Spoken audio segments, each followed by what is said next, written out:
I've been reading a lot of books for the past 6 years.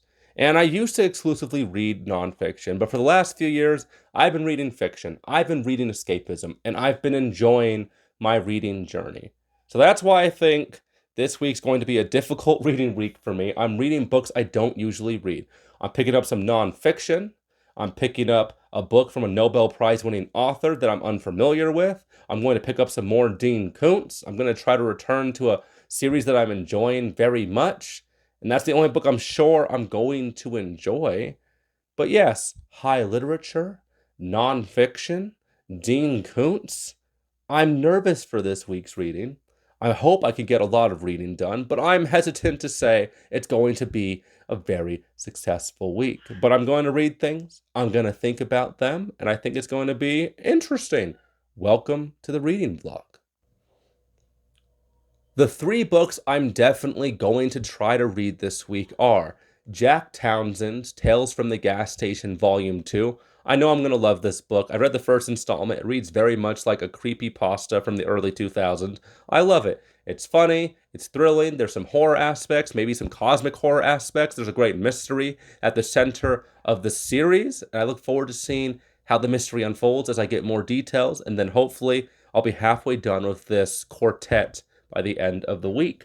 One of the books that I'm not sure if I'm going to enjoy is from a South Korean author, Han Kang. I hope I'm pronouncing that right. And she recently won the Nobel Prize. But I've never heard of Han Kang. She's not really talked about much on Book Talk or BookTube or any of the bookish online communities. And I'm reading her book, The White Book, which I guess is an exploration of grief and guilt. It's I'm on the first few pages. It kind of reads like spoken word poetry, like the poetry that's very popular in the present day where there's no rhyming, there's no scale, there's no structure. It's basically a collection of thoughts, and that's cool. But there's also the translation barrier I'm trying to move past because different peoples focus on different things, and I'm not sure if the message is coming across. So hopefully, I guess I could like rush through this short book and enjoy it, but I'm not optimistic. The other book I'm reading that I think I'm going to enjoy is Wild at Heart by John Eldridge. I don't know much about this book. All I know is that this book has some controversy surrounding it. I know that there's a cartel in Mexico that made this book required reading, that this cartel was donating copies of this book to the school districts in this area of Mexico. And that's a little bit of a red flag. It's like about Christian masculinity. It's about like finding what you want to strive after in life, even if it's wild, even if it's crazy, even if it's unpredictable, because men need unpredictable, hard, difficult things. They need chaos in their life. They need monsters to slay, wars to fight, women to save, all, the things that are innately at the center of man, according to the author. This isn't my usual cup of tea. This isn't the usual type of book that I read. But my jiu-jitsu coach, he's a very big, avid reader. He reads primarily nonfiction. He recommended this to me, so hopefully I could read it and enjoy myself. Thursday morning.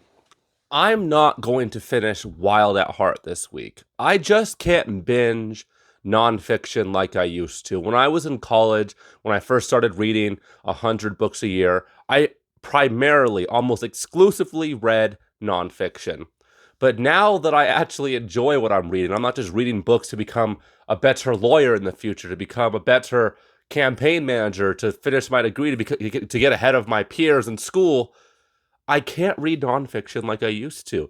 And even though Wild at Heart is profound and it's moving, and I really wish I did read this book when I was younger, I don't think I'm going to finish it this week. So I got to find another fun fiction book to read along with this. Maybe I'm addicted to escapism. Maybe this is a sign of a broader issue that I should deal with. But when you've read hundreds of nonfiction books across the last 5 or 6 years, you just kind of run out of books that are relevant to your interests, that actually matter to you and are significant to your life. And you could actually use that information now that I'm not in school, now that I'm just a cage fighter.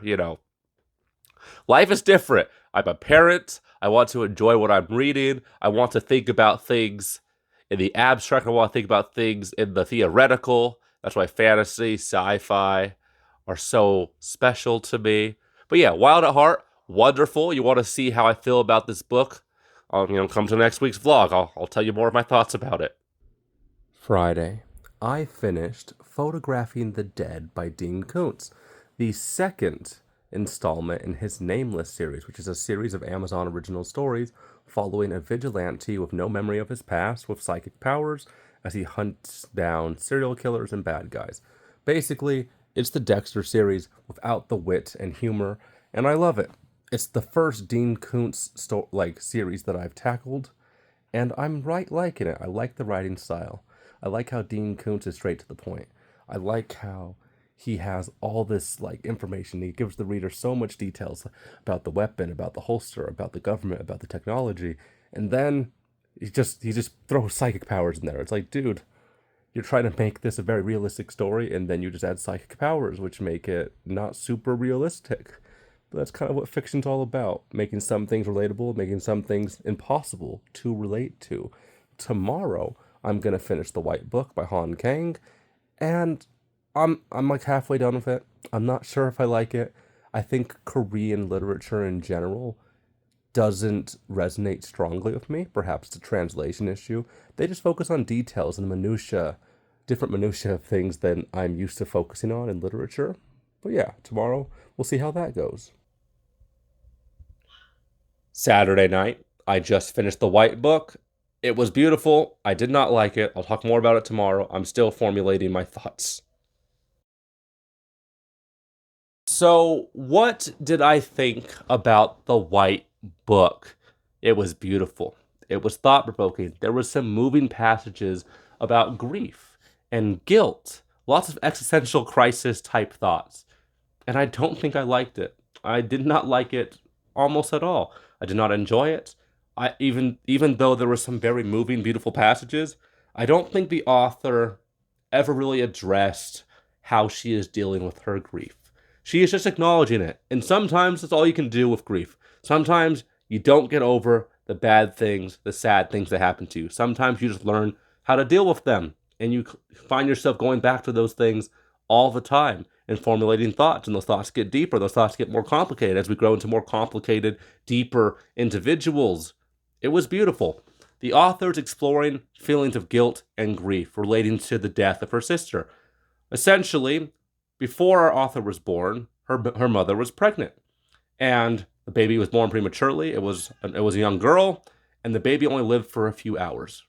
But the whole reason that our author was born is because her older sister passed away.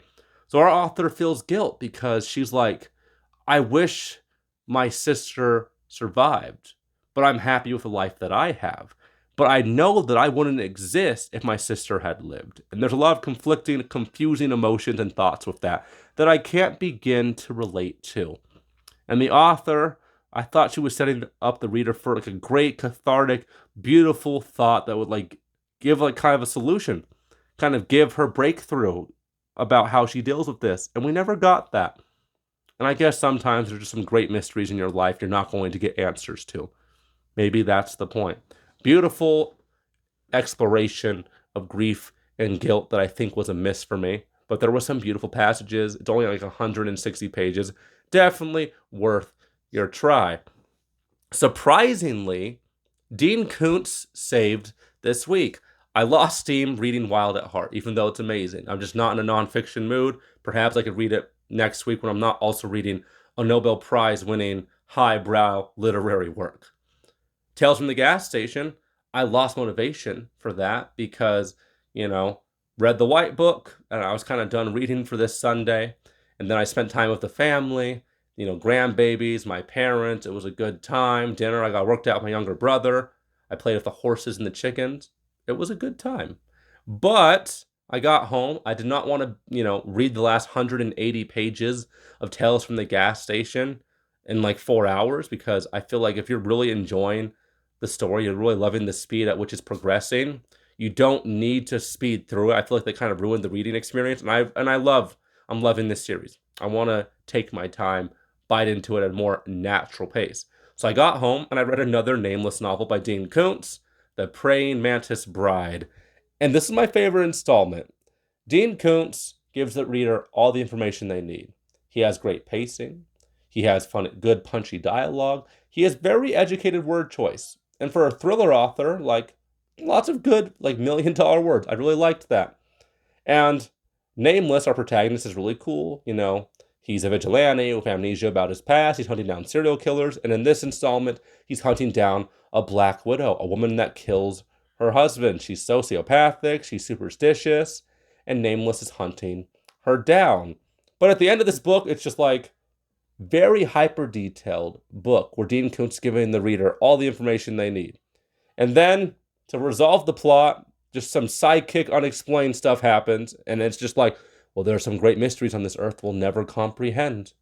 And it's like, I didn't know we were reading that type of story. I don't mind unexplainable things happening in my books, but if you're kind of setting the stage for like a hyper realistic type of work, and you just kind of introduce some like soft magic type things, it's like, oh, well, I guess the rules weren't what I was anticipating.